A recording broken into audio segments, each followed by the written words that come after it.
Welcome one, welcome all, and welcome to an honest review of 2018's Hereditary, possibly one of the most controversial horror films ever made. There's going to be some spoilers ahead, so you have been warned. But before we actually jump into the episode, there's a mandatory reminder for everyone listening that you can follow us on all podcast services as well as YouTube, so you can enjoy the video episodes or the audio episodes, whichever one takes your fancy. Thanks for listening, and let's get straight into the film. Kofi, what's the plot about, mate? This film was about loads of paranormal activity and the supernatural. The main character's mum passes away, and we delve deep into loads of paranormal and supernatural stuff. There's a really creepy child, some fantastic acting and dark scenes. What did you guys think about it? Do you want me to give that another little go for you, Kofi, mate? Yeah, you can do that probably. I was feeling you were going to, Stuart. Well, I'll tell you what, how about I don't? Because I fucking love this film. Absolutely agreed. It's fucking... Wow. I've got nothing for you. It was so good we can't talk about it. Yeah, it's a bit odd, and if you don't keep up with it, you're going to have absolutely no idea what the hell's going on. Especially at the end, you will literally go from, what a nice family, to fuck me, why is she flying? I think there's a lot of subtlety involved that slowly comes out throughout the entire film. There's just so much, weaved throughout it that you have to watch it multiple times to notice the things happening. Yeah, you can't, look away. Because there's, a lot of tiny details in this film, it would be hard to, jump backwards and forwards all over the film, but, hey, it's something I've been wanting to do for ages. To all of the people who've watched Hereditary who did not understand what the fuck it was about, there's literally a scene in this film where Annie, the mum, opens a book and it is highlighted in fucking green highlighter exactly what the plot is. They even underline it in biro at the bottom about why it would specifically want a male host, right? It's literally there, and there's even pictures of him holding severed heads and stuff, isn't there? Yeah.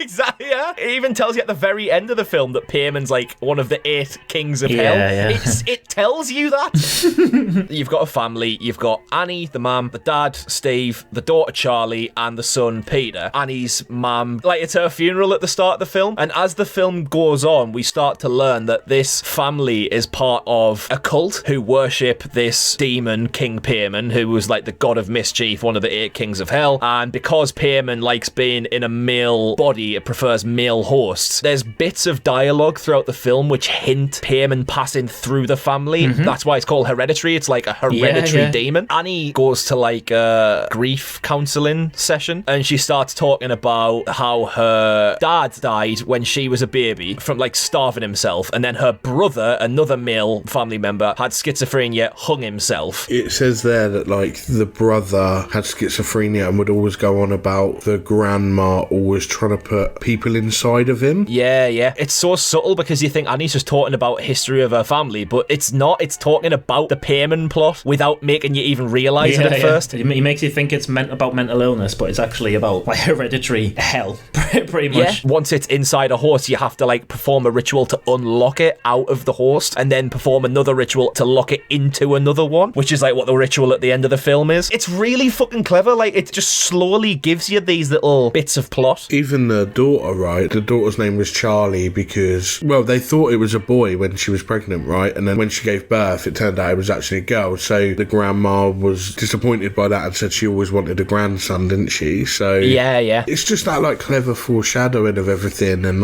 there's a load of symbols, isn't there? And there's words written on walls in the house that you don't necessarily notice until you've watched it loads of times, and it's all interconnected, even though none of it seems to be connected. Completely.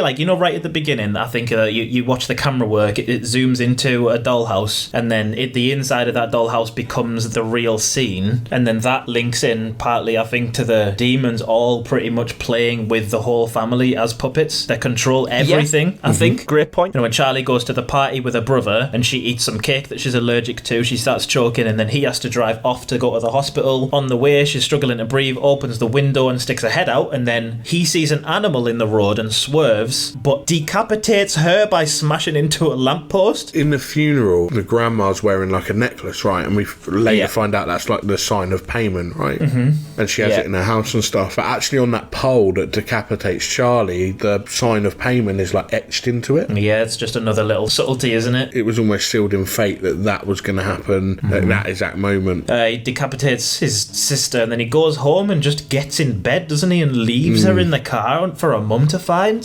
Fucking hell. It just shows how how messed up he is, and it shows in the rest of the film. He's pretty much open to Payman getting in easier. Payman preys on the weakest one to then take as the host. Like the most vulnerable, It was almost like they were like beating him down, and then he was like that lonely like stoner type anyway. But then obviously like, you know, the guilt from his sister's death, and then that drives a wedge between him and the family, and the mum ends up like saying that she wishes she had never had him. And then obviously the mum's having those like sleepwalking episodes where he keeps thinking she's like trying to hurt him. The fucking mum, Jesus Christ, she puts in a shift in this film. Toni Collette, I love this performance. She feels so authentic in how she reacts to the death of Charlie. When she's just on her bedroom floor screaming like, oh, I just want to die. That's a feeling that I would expect a parent to have if they lost a child. It's very, very realistic, for sure. There's not a single jump scare in it. It'll never show you something and just go bang, and then that's the end of it. There's one quite early on where Annie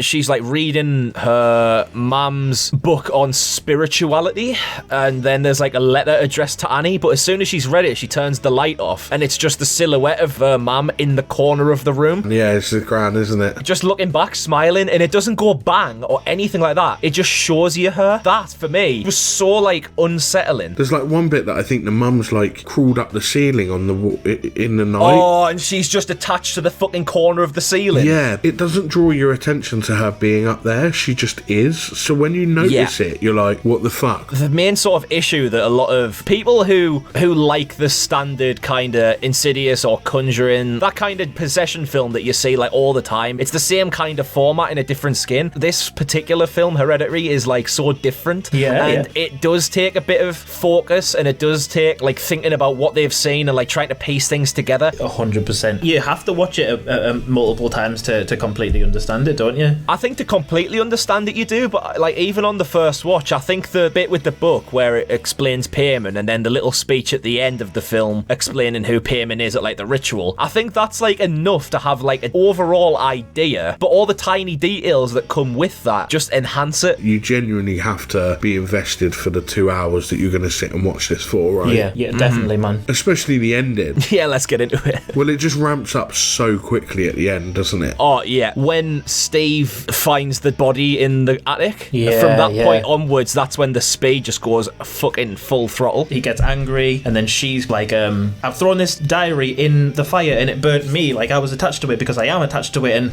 oh my god, it's crazy. I just need you to throw it in the fire because then that won't happen. And then they get annoyed at each other. Suddenly she throws it in the fire, and then he just, boom, bursts into flames, and you're like, fuck! Where the fuck did that come from? But it completely fits, and it's just amazing. But yeah, it just ramps up, and then all of a sudden she's just like cutting her own head off. Oh god, yeah, her fucking expression, the way she stares at Peter when she's doing that is freaky as fuck. She gets faster and faster and faster and faster with this fucking like wire, and the music's just escalating up, and then suddenly there's just a really tiny clink. All the music stops, Peter looks away, and it's just 3 naked people waving at him in the corner. It fucked with me, that. It hadn't really explained like it was a big cult. It had just explained that like the Gran was into it, and then obviously you had that Joan or whatever her name was that was like pulling them into it more and like helping set things up, but like all of the other people were never really explained. They were just there. But if you watch it the second time, you'll see them at the beginning because they're all at the funeral. They're all at the funeral, and they even comment that they don't know who everyone is at the funeral, don't they? And she comments about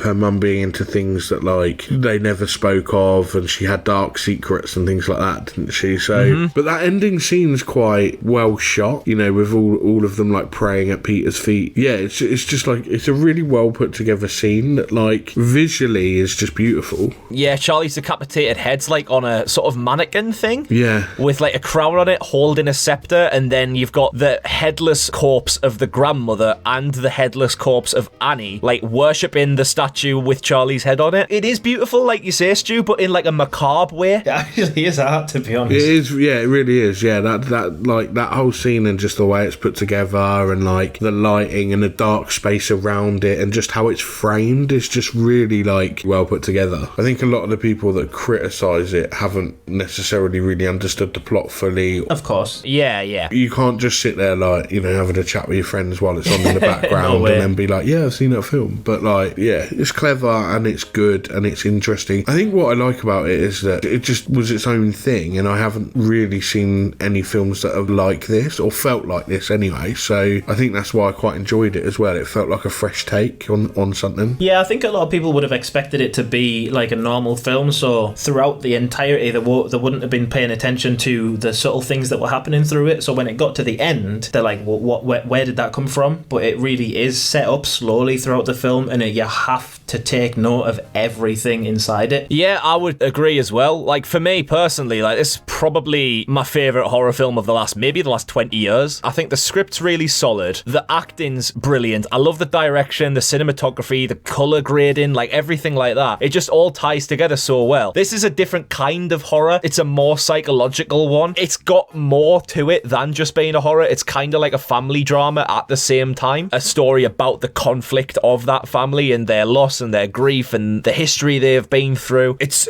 just a great fucking film. So yes, School Gang, what did you make of Hereditary? Are you one of the billion people who fucking despise it, or one of the 4 people who actually like it? Let us know. And 3 of them are us. Yeah, and you're the other the one. director. The director. There you go. That was our honest review of 2018's Hereditary. Thanks for watching, Ghoul Gang, and join us next time for another honest review. Subscribe to the channel, please. If you're on YouTube, subscribe to whatever podcast service that you're on right now, and keep supporting us. Thank you very much. Yay. Yay!